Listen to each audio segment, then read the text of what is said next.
Hello friends, welcome to शिक्षक prep. तो friends, हम सीटेट एग्ज़ाम की प्रिपरेशन कर रहे हैं और अभी हमारी सीडीपी की प्रीवियस ईयर क्वेश्चन पेपर की सीरीज़ चल रही है जिसमें हमने 19 क्लासेस ऑलरेडी कर ली हैं।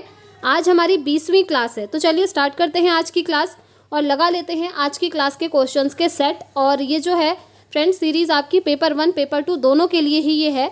और आप जानते ही हैं इस चैनल पर हम हमेशा जो भी चीज़ें पढ़ते हैं डिटेल्ड एक्सप्लेनेशन के साथ उसको समझते हुए पढ़ते हैं। ठीक है, तो चलिए स्टार्ट करते हैं आज की क्लास। और एक चीज़ मैं आपको बताना चाहूँगी फ्रेंड्स, डिस्क्रिप्शन बॉक्स में आपको प्लेलिस्ट का लिंक मिल जाएगा।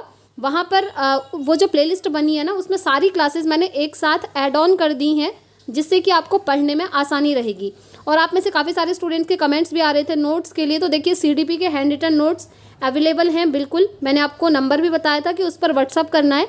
तो जिन भी स्टूडेंट्स को परचेज़ करना होगा बहुत ही कम प्राइस पर आपको अवेलेबल हो रहा है, आप कमेंट करके बता सकते हैं। मैं आपको कमेंट बॉक्स में व्हाट्सअप नंबर शेयर कर दूंगी। ठीक है, तो चलिए स्टार्ट करते हैं आज की क्लास और देख लेते हैं सबसे पहला क्वेश्चन आज का। वंचित एवं पिछड़े वर्ग के विद्यार्थियों की शिक्षा में निम्न में से किसका नकारात्मक प्रभाव पड़ता है। नकारात्मक प्रभाव मतलब होता है फ्रेंड्स नेगेटिव इम्पैक्ट किस चीज़ का पड़ता है। नेगेटिव इम्पैक्ट पड़ेगा तो ऑब्वियसली या तो वो शिक्षा से वंचित हो जाएंगे या फिर उस लेवल की एजुकेशन को वो प्राप्त नहीं कर पाएंगे। तो किस चीज़ का नेगेटिव प्रभाव पड़ता है वो आपसे पूछा है। पहला है पूर्वाग्रहों का। तो यस, जो पूर्वाग्रह होते हैं फ्रेंड्स उसका नेगेटिव प्रभाव पड़ता है। अब आप कहेंगे ये पूर्वाग्रह होते क्या हैं। तो देखिए ये पूर्वाग्रह इस तरीके से आप समझिए, जो पुराने ज़माने में लोग रहते थे उनकी जो सोच रहती थी वो इसी पर आधारित होती थी। जैसे लड़के और लड़कियों में भेदभाव करना, आपने सुना होगा ना कि पुराने ज़माने में लोग इस तरह की बातें करते थे जैसे रूढ़िवादी। आप इसके लिए एक शब्द यूज़ कर सकते हैं, रूढ़िवादी सोच। इसमें क्या होता था, इसमें कहते थे कि जो लड़के हैं वो ऑफिस जाकर काम करेंगे, लड़कियां घर का काम करेंगी, झाड़ू पोछा करेंगी, किचन संभालेंगी। यानी कि यहाँ पर क्या हो गया कि पैसे कमाने का काम लड़कों का है और लड़कियों का काम है घर संभालना। तो इस तरीके से डिफ्रेंशिएट करते थे, आप जानते ही हैं। तो वो हमारी रूढ़िवादी सोच थी उस टाइम की। अब तो खैर ये चीज़ काफ़ी हद तक ना के बराबर हो गई है, ख़त्म हो गई है, जो कि अच्छी बात भी है। तो यही होता है पूर्वाग्रह। तो ऑब्वियसली पूर्वाग्रह का नेगेटिव इम्पैक्ट पड़ेगा शिक्षा पर। ठीक है, क्योंकि अगर इस तरह की चीज़ें होंगी तो लड़कियों को तो स्कूल भेजा ही नहीं जाएगा, है ना। सेकंड है ज्ञान की स्थानीय संरचनाओं की समझ के अभाव का। डेफिनेटली अगर उनको जो है ज्ञान की जो स्थानीय संरचनाएं हैं उसकी समझ नहीं है, यानी कि समझ का अभाव है, समझ नहीं है, तो उसका भी नेगेटिव इम्पैक्ट पड़ेगा शिक्षा पर। ठीक है। थर्ड है अवरोही पाठ्यचर्या। अब देखिए ये जो पाठ्यचर्या होती है ना, इसको हम दो तरीके से समझते हैं। एक होता है आरोही पाठ्यचर्या और एक होता है अवरोही पाठ्यचर्या। इसमें से जो पॉजिटिव होती है, जो बेस्ट होती है, हम कहेंगे वो होती है आपकी आरोही। अब आरोही पाठ्यचर्या क्या होती है, आपने मैथ्स में भी सुना होगा असेंडिंग और डिसेंडिंग ऑर्डर। तो ये वही है। आरोही होता है आपका असेंडिंग ऑर्डर, लाइक जैसे बेसिक से स्टार्ट करना और एडवांस लेवल तक चले जाना। ठीक है, हम कहते हैं ना घटते से बढ़ता हुआ क्रम, that is called ascending order, यानी कि आरोही पाठ्यचर्या। ठीक है, तो ये बेस्ट होती है क्योंकि यहाँ पर क्या होता है, बच्चे की जो नॉलेज होती है उसको बढ़ाया जाता है धीरे धीरे। लेकिन जो अवरोही पाठ्यचर्या होती है ना, इसमें क्या होता है, ये घटता हुआ क्रम होता है। आप इसको डिसेंडिंग ऑर्डर ऑफ करिकुलम इस तरीके से समझ सकते हैं। तो अवरोही पाठ्यचर्या में होता है घटना, यानी कि उसका जो मानसिक लेवल है या फिर जो बच्चों को पढ़ा रहे हैं वो पढ़ाने का जो ज्ञान है, जो ज्ञान दे रहे हैं वो घट रहा है। आप इस तरीके से समझिए, आरोही क्रम कहते हैं ना छोटे से बड़ा क्रम, और अवरोही होता है बड़े से छोटा क्रम। तो ये जो अवरोही पाठ्यचर्या होती है ये नेगेटिव होती है, ये सही नहीं होती है। तो ये भी हमारा यहाँ पर राइट होगा क्योंकि नकारात्मक प्रभाव इन तीनों का पड़ेगा। ठीक है। फोर्थ ऑप्शन है स्थानीय संस्कृति एवं भाषा पर आधारित पाठ्यचर्या। देखिए ये ना एकदम पॉजिटिव चीज़ है। जो पाठ्यचर्या होती है वो हमेशा स्थानीय संस्कृति और भाषा पर आधारित होनी चाहिए। देखिए मैंने आपको NCF 2005 जब करवाया था, क्योंकि सारी थ्योरी की क्लासेस भी मैंने आपको करवाई हैं, तो वहाँ पर मैंने आपको बोला था कि NCF कहता है कि जो बच्चे की भाषा होती है उसको स्कूल में स्थान देना है, महत्व देना है। और जो बच्चे की संस्कृति होती है, जिस स्थान पर बच्चा रहता है उस स्थान की जो संस्कृति है और भाषा है उसका सम्मान करना है स्कूल में, और उसको अपने करिकुलम का एक हिस्सा बनाना है। और यहाँ पर यही बात लिखी हुई है। तो ये तो है हमारा पॉजिटिव चीज़। तो इसका नकारात्मक प्रभाव नहीं बल्कि इसका सकारात्मक प्रभाव पड़ेगा। ठीक है, फोर्थ ऑप्शन का। इसीलिए इस क्वेश्चन का जो राइट आंसर होगा वो होगा 1, 2 और 3। ये तीनों ऑप्शन सही हैं, लेकिन ये सही नहीं है क्योंकि ये तीनों आपके नेगेटिव हैं और क्वेश्चन में नेगेटिव ही पूछा है। और आप देखिए 1 2 3 आपको दिख रहा है ऑप्शन 2 में, तो second option will be the right answer. ठीक है, चलिए आगे बढ़ते हैं, नेक्स्ट क्वेश्चन पे चलेंगे हम अपने।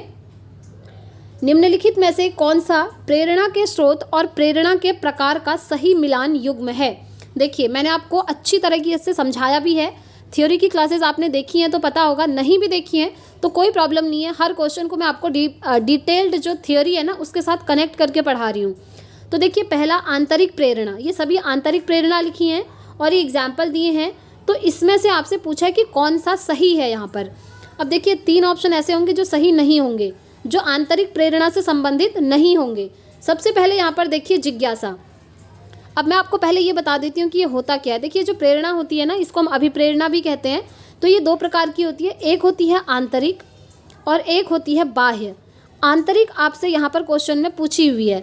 तो आंतरिक अभिप्रेरणा मतलब क्या होता है? जब कोई बच्चा आंतरिक रूप से अभिप्रेरित होता है ना या प्रेरित होता है, तो वो किसी भी काम को मन लगाकर करता है, यानी कि उस काम को करने का उसका मन है, उसकी रुचि है, हम ये कह सकते हैं। लेकिन जो बाह्य अभिप्रेरणा होती है, इसमें क्या होता है कि जो बच्चा होता है वो किसी रिवॉर्ड के लिए या कोई प्राइज़ पाने के लिए या फिर किसी चीज़ के लालच के लिए जब अभिप्रेरित होता है किसी काम को करने के लिए, तो उसे हम कहते हैं बाह्य अभिप्रेरणा। आप इसको एक एग्जाम्पल के थ्रू समझिए। एक बच्चा है, ठीक है, जो ग्रेजुएशन लेवल पर है, उसको उसके पेरेंट्स ने बोला कि बेटा आपको ग्रेजुएशन में 90+ % लेकर आनी है, अगर आप इतना लेकर आ गए तो हम आपको मोबाइल दिला देंगे। अब वो जो बच्चा है ना जो ग्रेजुएशन कर रहा है, वो क्या करेगा? डीपली पढ़ाई करने लगेगा। अब वो कोशिश करेगा कि कैसे भी मेरी 90% से ऊपर आ जाए, क्योंकि मुझे मोबाइल देने वाले हैं मेरे पेरेंट्स। क्योंकि उसको पहले बोला गया आप 90+ लाओगे तो आपको मोबाइल दिया जाएगा। तो मोबाइल के लालच के लिए वो अपनी पढ़ाई कर रहा है, दैट इज़ कॉल्ड बाह्य अभिप्रेरणा। ठीक है, आई होप आप लोग समझ गए होंगे। बाह्य अभिप्रेरणा को इंग्लिश में बोलते हैं एक्सटर्नल मोटिवेशन। ठीक हो गया। दूसरा, अगर हम आंतरिक अभिप्रेरणा की बात करें तो इसे आप ऐसे समझ सकते हैं, जैसे अभी मैं आपको पढ़ा रही हूँ, क्यों? क्योंकि मैं आंतरिक रूप से अभिप्रेरित हूँ, मेरी रुचि है पढ़ाने में। मैं चाहती हूँ कि जो चीज़ें मैंने पढ़ी हैं, जिस तरीके से मैं पढ़ाई करके सीटेट के दोनों पेपर क्वालिफाई कर चुकी हूँ, उस तरीके से अगर मैं किसी और की हेल्प कर पा रही हूँ तो मुझे अच्छा लगेगा, ये मेरी रुचि है। ठीक है, तो जब रुचि के लिए कोई काम करते हैं उसे हम कहते हैं आंतरिक अभिप्रेरणा। आई होप अब आप इस आंसर तक पहुंच भी गए होंगे। तो यहाँ पर देखिए मैच की ट्रॉफ़ी, यानी कि मैच की ट्रॉफ़ी बच्चे को दी जाएगी, उसके लिए क्या वो आंतरिक रूप से अभिप्रेरित होगा? जी नहीं। यहाँ पर वो ट्रॉफ़ी के लालच में मैच खेल रहा है ना, तो ये बाह्य अभिप्रेरणा हो गया। नेक्स्ट है शिक्षक की प्रशंसा। शिक्षक की प्रशंसा करने के लिए अगर बच्चा पढ़ाई कर रहा है तो वो आंतरिक अभिप्रेरणा नहीं हुई, क्योंकि बच्चा चाहता है कि टीचर मेरी प्रशंसा करें, इसलिए वो काम कर रहा है। ठीक है, प्रशंसा का लालच है यहाँ पर। एक ऑप्शन और देखिए, समकक्षों की सराहना। क्या समकक्षों की सराहना करना आंतरिक अभिप्रेरणा है? बिल्कुल भी नहीं।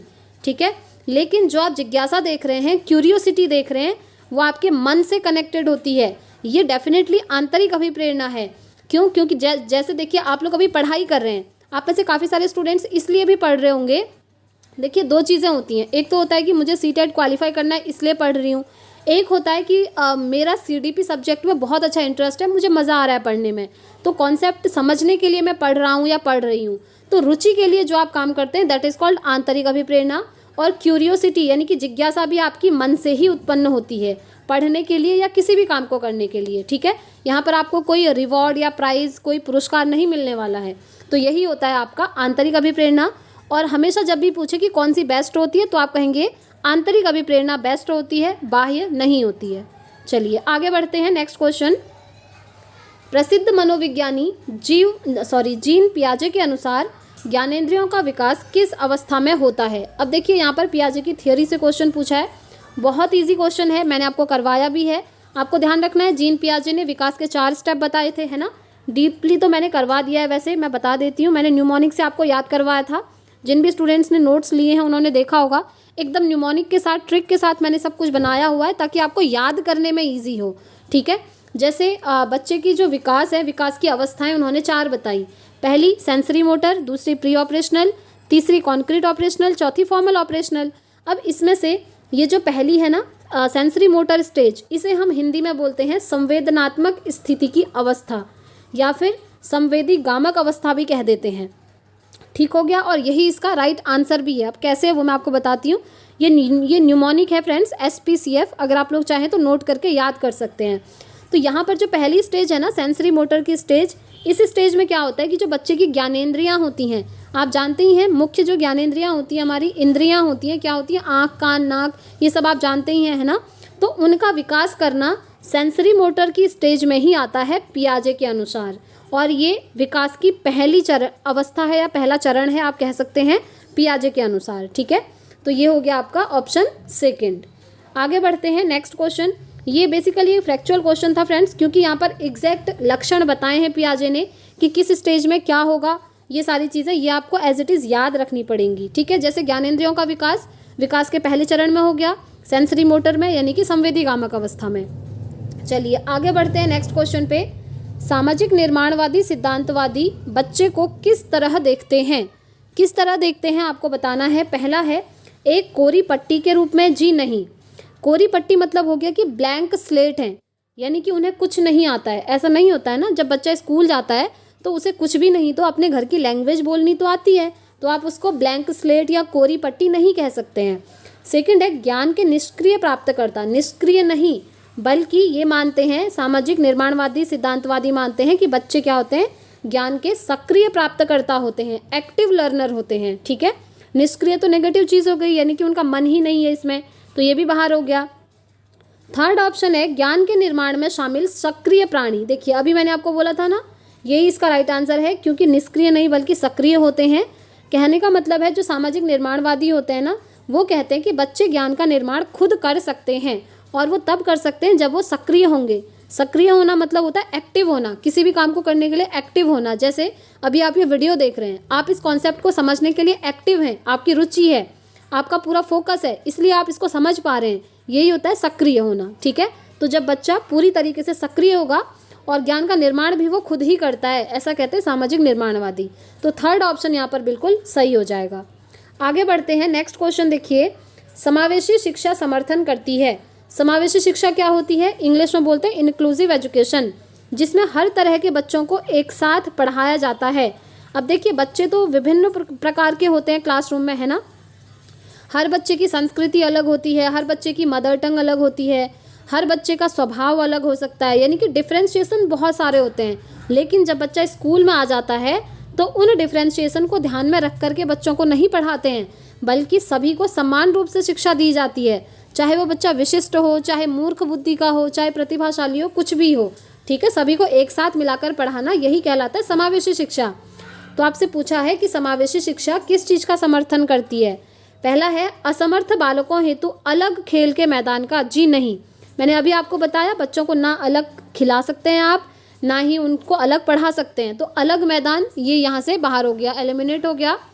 सेकंड है असमर्थ बालकों के लिए विशिष्ट समय सारणी नहीं। विशिष्ट समय सारणी नहीं, बल्कि सभी के लिए एक समान समय सारणी होती है। विशिष्ट मतलब तो हो गया स्पेसिफिक कुछ बच्चों के लिए, ऐसा नहीं है, सभी के लिए समान होगा। थर्ड है असमर्थ बालकों को समर्थ बालकों के साथ समान अधिकार देने का। ये हमको हमारा आंसर मिल गया।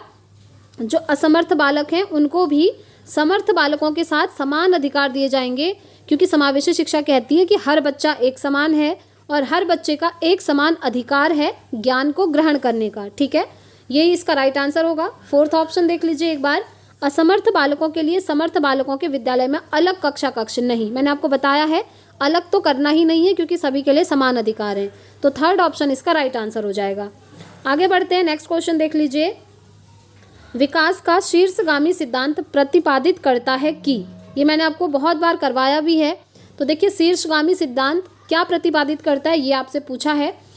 तो ये देखिए फ्रेंड्स, बेसिकली क्या है ना, विकास दो तरीके से होता है, क्योंकि ये दोनों ही क्वेश्चन सीटेट में पूछे, इसलिए मैं आपको दोनों समझा देती हूँ। एक होता है जब जो विकास होता है सर से पैर की ओर होता है, और दूसरा होता है जब विकास केंद्र से छोरों की ओर, या फिर इसे कहते हैं केंद्र से बाहर की ओर होता है। तो ये दोनों प्रकार के विकास होते हैं। ठीक है, और ये कोई विकास नहीं है, ये चीज़ ध्यान रखिएगा। तो ये दोनों विकास, इनमें से ही राइट आंसर भी होगा। तो अब देखिए जब बच्चे का विकास सर से पैर की ओर होता है, ये सर है ये पैर है, सर से पैर की ओर होता है, तो उसे हम कहते हैं शीर्षगामी सिद्धांत विकास का, और इंग्लिश में इसको बोलते हैं सिफेलोकॉर्डल। अगर हो सके तो फ्रेंड्स आप इंग्लिश में ही याद रखिएगा, क्योंकि हिंदी में इसके बहुत सारे नाम हैं, लंबवत भी कहते हैं इसको, और काफ़ी सारे नाम है हिंदी में, लेकिन इंग्लिश में है सिफेलोकॉर्डल। तो इसमें क्या होता है, सर से पैर की ओर बच्चे का विकास होता है। वहीं अगर हम बात करें, अगर बच्चे का विकास केंद्र से छोर की तरफ यानी कि सेंटर से बाहर की तरफ हो रहा है, जैसे ये सेंटर है और यहाँ से केंद्र से बाहर की तरफ बच्चे का विकास हो रहा है, तो इसको हम कहते हैं प्रॉक्सिमोडिस्टल। लिख लीजिए, प्रॉक्सिमोडिस्टल कहते हैं। और इसमें क्या होता है ना, जैसे सबसे पहले बच्चे के केंद्र का विकास होगा, जैसे बच्चे का हार्ट डेवलप हो रहा है, हार्ट डेवलप हो गया, उसके बाद धीरे धीरे उसके बॉडी के अदर ऑर्गन्स डेवलप होंगे। तो ये होता है केंद्र से परिधि की ओर विकास, यानी कि सेंटर टू एक्सट्रीमिटीज़ की तरफ जब डेवलपमेंट जाता है तो उसको हम बोलते हैं प्रॉक्सिमोडिस्टल। तो क्वेश्चन आपसे पूछा है शीर्षगामी सिद्धांत यानी कि सिफेलोकॉर्डल, तो ये होता है सर से पैर की ओर विकास। ठीक है, आई होप आप लोग समझ गए होंगे। तो इसका राइट आंसर क्या हो गया, ऑप्शन 1। अब ये जो 2 आप देख रहे हैं ना, ये तो विकास के अंदर आते ही नहीं है, ये भी ध्यान रखिएगा। आगे बढ़ते हैं, नेक्स्ट क्वेश्चन पे चलेंगे। नेक्स्ट है फ्रेंड्स, पूर्व बाल्यावस्था में बालक में जिन सामाजिक विशेषताओं का आविर्भाव और विकास होता है उनमें से प्रमुख नहीं है। कौन सा नहीं है पूछा है। ठीक है, अनुकरण, स्पर्धा, परिपक्वता और खेल। तो ये परिपक्वता यहाँ पर नहीं होगा, उनमें से प्रमुख जो नहीं है वो है आपका परिपक्वता, क्योंकि जो अर्ली चाइल्डहुड की स्टेज आती है ना, पूर्व बाल्यावस्था की, यहाँ पर बच्चे के अंदर पूरी तरीके से मैच्योरिटी नहीं आती है। बट और चीज़ें होती हैं, जैसे अनुकरण करना। आपने देखा होगा जब बच्चा छोटा होता है तो बड़ों की नकल करके सीखता है। जैसे आप भी जब छोटे थे, आपने अपने घर की भाषा बोलना कैसे सीखा, अनुकरण के द्वारा सीखा। अनुकरण को एक ईजी वर्ड में आप कह सकते हैं नकल करना। आपने नकल करी, आपके घर के मेंबर्स, मम्मी पापा सभी लोग जिस लैंग्वेज में बात कर रहे थे, आपने सुना, आपने नकल करी, अनुकरण करा और तब वही लैंग्वेज आपने बोलना सीखा। तो ये होता है पूर्व बाल्यावस्था की स्टेज में, क्योंकि ये इस स्टेज में बच्चा बहुत छोटा है। नेक्स्ट है स्पर्धा की भावना, कंपटीशन की भावना होती है ना, बचपन में होती थी भाई बहनों को लेके, कि भाई को ज़्यादा खाना दे दिया, मुझे कम दिया, मुझे पैसे कम दिए हैं, भैया को या बहन को ज़्यादा दिए, तो इस तरीके की प्रतिस्पर्धा होती थी। खेल तो सबसे ज़्यादा होता है अर्ली चाइल्डहुड में, आप जानते ही हैं। लेकिन जो मैच्योरिटी होती है ना, ये मैच्योरिटी पूर्व बाल्यावस्था में नहीं आती है, ये तो जब हम बड़े हो जाते हैं, एडल्ट हो जाते हैं, तब आती है। तो इनमें से जो प्रमुख नहीं है वो यही है, थर्ड ऑप्शन, पूर्व बाल्यावस्था, परिपक्वता। आगे बढ़ते हैं, नेक्स्ट क्वेश्चन देखिए। किसी छात्र के भावी जीवन की सफलता, प्रसन्नता और कुशलता काफ़ी हद तक समस्या समाधान पर निर्भर करती है। अतः शिक्षक को चाहिए कि वह छात्र को समस्या का समाधान कराते समय ध्यान रखे। अब देखिए टीचर क्या कर रहे हैं, छात्र को समस्या का समाधान करा रहे हैं, तो जब प्रॉब्लम को सॉल्यूशन दे रहे हैं तो उस टाइम पर टीचर को क्या चीज़ें ध्यान में रखनी है वो आपसे पूछा है। पहला है समस्या के महत्व का ध्यान रखना है। दूसरा है अव्यवस्थित तथ्यों के मूल्यांकन करने का, तथ्यों को असंगठित करने का, या फिर उपरोक्त सभी का। तो यहाँ पर काफ़ी सारे स्टूडेंट्स कंफ्यूज हो सकते हैं। तो देखिए ये जो आप देख रहे हैं ना, समस्या के महत्व का, ये चीज़ टीचर को सबसे ज़्यादा ध्यान रखनी है, क्योंकि जो प्रॉब्लम है अगर उसकी कुछ इंपॉर्टेंस है तभी तो आप उसको करवाएंगे, सीधी सी बात है ना। तो समस्या के महत्व का ध्यान रखना है, लेकिन ये है ना जो ये इसके अंदर नहीं आएंगे। अव्यवस्थित तथ्य, अव्यवस्थित तो वैसे ही नेगेटिव हो गया, व्यवस्थित होता तो हम एक बार के लिए मान सकते थे, ये बाहर। तथ्यों के असंगठित करने का, संगठित होता तो हम एक बार के लिए समझ सकते थे, असंगठित हो गया, बाहर हो गया। उपरोक्त सभी, ये तो हो ही नहीं सकता क्योंकि ये दोनों तो यहाँ पर है ही नहीं। तो फर्स्ट ऑप्शन इस क्वेश्चन का राइट आंसर हो जाएगा। आगे बढ़, नेक्स्ट क्वेश्चन है, आप देख पा रहे होंगे, ये रहा कैरल गिलिगन वाला। तो देखिए कैरल गिलिगन ने लॉरेंस कोहलबर्ग के नैतिक विकास के सिद्धांत की समालोचना करते हुए तर्क दिया कि पुरुषों की नैतिकता का आधार डैश है जबकि स्त्रियों की नैतिकता का आधार डैश है। अब देखिए पहले आपको कुछ चीज़ें और ध्यान में रखनी है जो कि सीटेट में ऑलरेडी पूछी गई हैं। ये कैरल गिलिगन कौन है, तो याद रखिएगा ये जो लॉरेंस कोहलबर्ग है ना, इन्हीं की स्टूडेंट हैं कैरल गिलिगन। ठीक है, इन्हीं की शिष्या हैं, इन्होंने ही इनको पढ़ाया है, इस तरीके से भी समझ सकते हैं। लेकिन कैरल गिलिगन कहती हैं कि जो कोहलबर्ग ने नैतिक विकास का सिद्धांत दिया उसमें उनकी एक कमी रह गई, यानी कि कैरल गिलिगन आलोचना करती हैं, कमी बताती हैं लॉरेंस कोहलबर्ग के नैतिक विकास के सिद्धांत में। अब वो कमी वो क्या बताती हैं, वो बताती हैं कि कोहलबर्ग ने नैतिक विकास के अपने सिद्धांत में सिर्फ मेल कैंडिडेट को प्रेफरेंस दी है और फीमेल को प्रेफरेंस नहीं दी, यानी कि फीमेल के पर्सपेक्टिव को उन्होंने एकदम ज़ीरो माना। ये कहती हैं कैरल गिलिगन्स, और इसी चीज़ को लेकर इनकी आलोचना भी होती है इनके कोहलबर्ग के नैतिक विकास के सिद्धांत की। ठीक है, तो चलिए यहाँ पर ये क्या कह रही हैं, इसका राइट आंसर क्या होगा। तो देखिए कैरल गिलिगन ना इनकी समालोचना करते हुए ये कहती हैं कि जो पुरुषों की नैतिकता का आधार है वो भलाई है, जबकि स्त्रियों की नैतिकता का आधार त्याग है। इसी चीज़ को लेकर करती हैं, जो कि आपको याद रखना पड़ेगा। ऑप्शन 3 इस क्वेश्चन का राइट आंसर हो जाएगा। आगे बढ़ते हैं, नेक्स्ट क्वेश्चन देखिए, शिक्षा के क्रियाशीलता के सिद्धांत का क्या अर्थ है। अब देखिए जैसा कि नाम से ही है क्रियाशीलता, तो क्रिया से रिलेटेड ही होगा। पहला है शिक्षक को कक्षा में अत्यधिक क्रियाशील रहना चाहिए। पहले आप ये चीज़ समझ लीजिएगा फ्रेंड्स, क्रियाशीलता का ये जो सिद्धांत है ना, ये शिक्षक के लिए नहीं है बल्कि ये छात्र के लिए है। विकास के जितने भी सिद्धांत होते हैं मैंने आपको सब करवाए हैं, जैसे निरंतरता का सिद्धांत है, प्रिडिक्टेबिलिटी है, पूर्वानुमान का सिद्धांत है, क्रियाशीलता का सिद्धांत है, प्रॉक्सिमोडिस्टल, सेफेलोकॉर्डल जो अभी मैंने आपको बताया, सर से पैर, पैर से सर की ओर विकास का सिद्धांत। तो ये सभी किसके लिए हैं, बच्चों के लिए हैं, छात्र के लिए हैं, ना कि शिक्षक के लिए। ठीक है, तो यहाँ पर कह रहा है शिक्षक को कक्षा में अत्यधिक क्रियाशील रहना है, जी नहीं, इससे ज़्यादा इम्पॉर्टेंट ये है कि छात्र क्रियाशील रहें। ठीक है, सेकंड ऑप्शन है जो छात्र क्रियाशील होते हैं उन्हें करके सीखने का अवसर दें, ये ठीक लग रहा है। थर्ड है क्रियाशील छात्रों को काम में व्यस्त रखना चाहिए, अन्यथा वे अनुशासनहीन हो जाते हैं, जी नहीं, ऐसा नहीं होता है कि बच्चे अनुशासनहीन हो जाएंगे, ये ऑप्शन बाहर। एंड उपरोक्त सभी तो हो ही नहीं सकता है क्योंकि ये दोनों ऑलरेडी हमारे बाहर हो गए हैं। तो बचा कौन सा, बचा सेकंड ऑप्शन, जो छात्र क्रियाशील होते हैं, एक्टिव होते हैं, उनको आप करके सीखने का अवसर दीजिए। हम कहते हैं ना learning by doing, learning by doing मतलब होता है करके सीखना। जो किसने दिया था, लिख भी लीजिए, जॉन डेवी ने। ये क्वेश्चन भी एक बार सीटेट में बना है। वैसे नोट्स में तो मैंने सारी चीज़ें लिखी हैं, अब जो अभी वीडियो देख रहे हैं उनके लिए है, आप लोग नोट कर लीजिए। Learning by doing, John Dewey ने कहा था करके सीखना, और हमेशा यही कहा जाता है कि बच्चों को करके सीखने का अवसर दोगे तभी बच्चे सीखने में इंटरेस्ट भी लेंगे, और जो चीज़ सीख रहे होंगे वो स्थायी भी होगा, यानी कि लंबे टाइम तक उनको याद भी रहेगा, समझ भी आएगा। ठीक है, तो सेकंड ऑप्शन इसका राइट आंसर हो जाएगा। आगे बढ़ते हैं, नेक्स्ट क्वेश्चन, एक शिक्षक का इरादा अपने छात्रों के बीच चिंतनशील कौशल की सुविधा प्रदान करना है, इसके लिए उसे क्या करना चाहिए। क्या करना चाहिए, पहला है छात्रों से बोर्ड पर लिखी सामग्री को कॉपी करने के लिए कहना चाहिए, जी नहीं, इसमें तो क्या होगा, छात्र बस सीधे सीधे जो लिखा है उसको कॉपी कर लेंगे, छाप लेंगे। ठीक है, ये चीज़ नहीं होगी, इससे चिंतनशील कौशल थोड़ी विकसित होगा। बस इसमें तो क्या होगा, बच्चे ने देखा कि टीचर ने ब्लैक बोर्ड में क्या लिखा है, वो ही अपनी कॉपी में छाप लिया, इसमें चिंतन की तो बात ही नहीं हुई। छात्रों को अपनी समझ के बारे में सवाल पूछने के लिए प्रोत्साहित करना चाहिए, जी हाँ, डेफिनेटली यही इसका राइट आंसर होगा कि छात्रों को अपनी समझ के बारे में टीचर से सवाल पूछने चाहिए, और टीचर का काम है कि छात्रों को प्रोत्साहित करो कि वो आपसे क्वेश्चन कर सकें। ठीक है, इससे क्या होगा, चिंतनशील कौशल बच्चों में डेवलप होगा, ये सही है यहाँ पर। थर्ड ऑप्शन है छात्रों को रटने याद करने के लिए, जी नहीं, हमेशा मैंने आपको बोला है जहाँ भी आपको दिख जाए बच्चों से रटने के लिए कहा जा रहा है, याद करने के लिए कहा जा रहा है, या बच्चों को दंड दिया जा रहा है, मारपीट की जा रही है, ये सब आपके नेगेटिव होते हैं, ये सही नहीं होंगे। फोर्थ ऑप्शन है छात्रों के व्यवहार को उद्दीपन प्रतिक्रिया संबंध द्वारा अनुकूलित करना चाहिए। इससे ज़्यादा बेटर है कि आप बच्चों को प्रोत्साहित करो कि वो क्वेश्चन पूछ सकें, क्योंकि अगर क्वेश्चन पूछेंगे ना तो उनमें चिंतनशील कौशल विकसित होगा। ठीक है, वो सोचेंगे। तो ये जो ऑप्शन 2 है इस क्वेश्चन का राइट आंसर हो जाएगा। नेक्स्ट क्वेश्चन पे चलेंगे, वस्तुनिष्ठ प्रश्नों का उद्देश्य है। वस्तुनिष्ठ प्रश्नों का उद्देश्य क्या होता है, पहला है छात्रों के लेखन कौशल की जांच, छात्रों की अभिरुचि की जांच, छात्रों की संगठनात्मक क्षमता की जांच, या फिर छात्रों की कौशलता और ज्ञानोपार्जन की जांच। तो ये होगा फ्रेंड्स, ये जो वस्तुनिष्ठ प्रश्न होते हैं उसमें छात्रों की कौशलता और ज्ञानोपार्जन की जांच की जाती है। ठीक है, यानी कि वो कितने प्रवीण हैं किसी काम में, कितनी उनकी स्किल्स डेवलप हुई हैं, साथ में उन्होंने जो ज्ञान अर्जित किया है वो किस तरीके का है, ये सारी चीज़ें इसमें जांची जाती हैं वस्तुनिष्ठ में।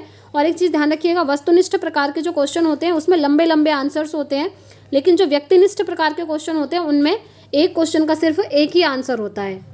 नेक्स्ट क्वेश्चन पे चलते हैं, ये है आपके सामने, कक्षा में विद्यार्थियों को पारस्परिक प्रतिस्पर्धा के लिए प्रेरित करने के कई परिणाम हो सकते हैं।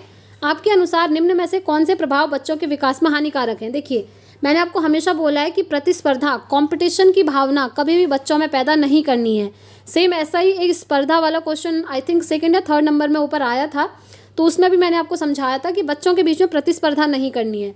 फॉर एग्जाम्पल, सपोज कीजिए क्या हुआ कि क्लासरूम में टीचर ने एक डिबेट कंपटीशन करवा दिया उस डिबेट कंपटीशन में ऐसा कुछ टीचर क्या कर रहे हैं, ग्रेड दे रहे हैं, ठीक है। जैसे एक टीम को ए ग्रेड मिल गया लास्ट में और दूसरी टीम को सी ग्रेड मिल गया। अब जिस टीम को सी ग्रेड मिला है उस डिबेट कंपटीशन में, उनके मन में तो हीन भावना पैदा होगी, नेक्स्ट टाइम से वो डिबेट कंपटीशन में पार्टिसिपेट ही नहीं करेंगे, क्योंकि उन्हें लगेगा कि पिछली बार हमको सी ग्रेड दिया है, हम फेल हो गए थे, हमने अच्छा प्रदर्शन नहीं किया, टीचर क्या कहेंगे, इस तरह की चीज़ें सोचने लगते हैं। तो इसीलिए कभी भी बच्चों के बीच में कंपटीशन वाली भावना पैदा नहीं करनी है। तो आपसे पूछा है कि इनमें से कौन से प्रभाव बच्चों के विकास में हानिकारक होंगे। पहला है, इससे कक्षा में विजेता एवं हारे हुए विद्यार्थियों में विभेदीकरण होता है। दूसरा है, इससे विद्यार्थियों पर दबाव पड़ता है व चिंता का स्तर बढ़ जाता है जो उनके संज्ञानात्मक विकास को बाधित करता है। तीसरा है, इससे कक्षा में तारक विद्यार्थियों को चिन्हित करने के लिए बढ़ावा मिलता है। चौथा है, इससे विद्यार्थियों को प्रतिस्पर्धात्मक बाजार केंद्रित अर्थव्यवस्था के अनुरूप ढलने के लिए तैयार किया जाता है। तो देखिए काफ़ी लॉन्ग क्वेश्चन है और सीटेट में ऐसे ही क्वेश्चन मोस्टली आपसे पूछे जाते हैं। तो ये जो 4 ऑप्शन देख रहे हैं ना, ये 4 के 4 यहाँ पर बच्चे के विकास में हानिकारक हैं, यानी कि ये सभी नेगेटिव हैं, ठीक है। क्योंकि देखिए विजेता और हारे हुए विद्यार्थी, इस तरह के अगर वर्ड यूज़ होंगे कि एक टीम जीत गई एक टीम हार गई, तो इससे बच्चों को अच्छा थोड़ी लगेगा जो टीम जीती है। ऐसे ही सेकंड ऑप्शन में भी देखिए विद्यार्थियों पर दबाव भी पड़ेगा, चिंता का स्तर भी बढ़ जाएगा, है ना। ये सारी चीज़ें होंगी क्योंकि प्रतिस्पर्धा में यही सब होता है, मैंने आपको बताया है। और ऑप्शन थर्ड इसका राइट आंसर हो जाएगा। क्योंकि बस आप लोग ये चीज़ ध्यान रखिएगा कि जो प्रतिस्पर्धा होता है ना, कंपटीशन होता है, वो स्कूल में बच्चों के बीच में अगर करवाया जा रहा है तो उसे अच्छा नहीं माना जाता है, ठीक है। बस इतना आपको ध्यान रखना है। नेक्स्ट क्वेश्चन है, मीरा ने अपनी कक्षा में एक छात्रा से पूछा कि 5 में 2 से गुणा करने पर क्या आएगा। तो छात्रा अपने स्थान पर खड़ी होकर चिंतन करने लगती है तथा मीरा को उत्तर बताती है। प्रश्न का उत्तर बताते समय छात्रा किस प्रकार का चिंतन कर रही है। पहला है सृजनात्मक चिंतन, दूसरा है अभिसारी चिंतन, तीसरा है अपसारी चिंतन और चौथा है आलोचनात्मक चिंतन। अब देखिए ये सारे चिंतन मैंने आपको पहले करवाए हुए हैं। देखिए यहाँ पर क्या हुआ कि मीरा ने क्वेश्चन पूछा है कि 5 में 2 से गुणा करने पर क्या आएगा, यानी कि सिंपल सा है, 5 × 2 कर दो, आंसर क्या आ जाएगा, 10 आ जाएगा, सिंपल सा है। तो यहाँ पर ये जो आंसर कर रही हैं वो किस प्रकार की सोच यहाँ पर अपनी लगा रही है। क्या वो सृजनात्मक चिंतन कर रही है, कुछ क्रिएटिव, कुछ नया क्रिएट कर रही है? जी नहीं, ये तो रटे रटाए हमारे टेबल होते हैं, है ना, हिंदी में जिनको पहाड़े कहते हैं।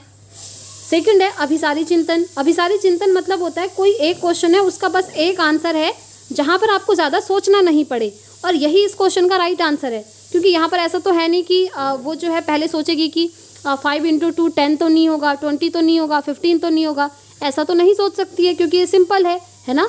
तो यही इसका राइट आंसर होगा। अभिसारी चिंतन में यही होता है, एक क्वेश्चन का सिर्फ एक ही आंसर हो रहा है। नेक्स्ट है अपसारी चिंतन। देखिए मैं आपको बता भी देती हूँ, डाइवर्जेंट थिंकिंग होती है और एक कन्वर्जेंट थिंकिंग होती है। डाइवर्जेंट थिंकिंग मतलब होता है जैसे एक क्वेश्चन के जब मल्टीपल आंसर्स होते हैं, जहाँ पर बच्चा अपना बहुत दिमाग लगा करके आंसर बताता है, उसे हम डाइवर्जेंट थिंकिंग कहते हैं। और एक होता है कन्वर्जेंट थिंकिंग, जिसमें बस एक क्वेश्चन है और उसका सिंपल एक आंसर है। जैसे आपने बच्चे से कहा आपकी मम्मी का नाम क्या है, तो उसे पता है अपनी मम्मी का नाम, उसने बोला, उसने सोचा कि अच्छा मम्मी का नाम ये था, बता दिया। एक क्वेश्चन आपने पूछा कि अपनी फैमिली की कुछ विशेषताएं बताइए, अपनी फैमिली के बारे में कुछ बताइए, तो बच्चा वहाँ पर सोचने लगेगा कि अच्छा मेरी फैमिली में ये है, फिर अपने रिलेटिव्स के बारे में सोचेगा। तो यहाँ पर वो ज़्यादा तरीके से सोच रहा है, बहुत ज़्यादा दिमाग लगा रहा है, उसे हम बोलते हैं डाइवर्जेंट थिंकिंग, अलग अलग दिशाओं में सोचना, ठीक है। तो यहाँ पर जो राइट आंसर होगा वो होगा आपका अभिसारी चिंतन। अब डाइवर्जेंट और कन्वर्जेंट, इन्हें आप ध्यान रखेंगे। आलोचनात्मक चिंतन मतलब होता है किसी की आलोचना करना, किसी की कमी निकालना। यहाँ पर ऐसी चीज़ें कुछ भी नहीं हो रही हैं। तो इस क्वेश्चन का राइट आंसर हो जाएगा ऑप्शन 2, ठीक हो गया। तो आज के सारे क्वेश्चन हमारे कंप्लीट होते हैं फ्रेंड्स। वीडियो पसंद आई हो तो लाइक शेयर ज़रूर कीजिएगा, और जिन भी स्टूडेंट्स को नोट्स परचेज करने होंगे कमेंट बॉक्स में मुझे बता दीजिएगा। बहुत ही कम प्राइस पर आपको अवेलेबल हो रहे हैं CDP के हैंड रिटन नोट्स, और थियोरी की क्लासेस वगैरह मैंने आपको करवाई हैं, आप लोग एक बार देख लीजिएगा, ठीक है। तो इस क्लास में इतना ही रखते हैं फ्रेंड्स। अब हम मिलेंगे कल नेक्स्ट प्रीवियस ईयर सेट के साथ। तब तक के लिए thank you, bye bye, take care, all the very best.